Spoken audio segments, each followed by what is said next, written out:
গোপন সূত্রে খবর পেয়ে এক পাইপ গান সহ একজনকে গ্রেপ্তার করল রামপুরহাট থানার পুলিশ। পুলিশ সূত্রে জানা গেছে, রামপুরহাট ঝাড়খণ্ড সীমান্ত লাগোয়া সুরুচুয়ায় একটি বাড়ি থেকে জয়শঙ্কর প্রসাদ নামে একজনকে গ্রেপ্তার করে। তার কাছ থেকে একটি পাইপ গান উদ্ধার হয়। জয়শঙ্করের বাড়ি বিহারের মুঙ্গেরে। পুলিশের অনুমান ওই ব্যক্তি বাড়ি থেকে ব্যবসা করত। Bureau report, Birbhum news. তবে স্যার শনিবার গভীর রাত্রে স্যার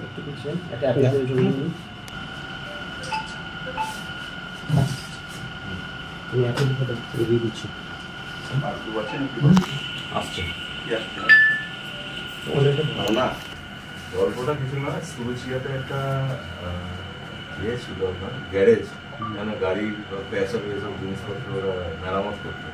ওটা দীর্ঘদিন বন্ধ অবস্থাতেই ছিল, কিন্তু ভিতরে লোক থাকতো। তো আমাদের সন্দেহ হয় যে ওখানে আউন্স তৈরি করি না, সেই সন্দেহের বসে আমরা ওখানে যাই। ঠিক আছে, তো এটা রেকর্ডিং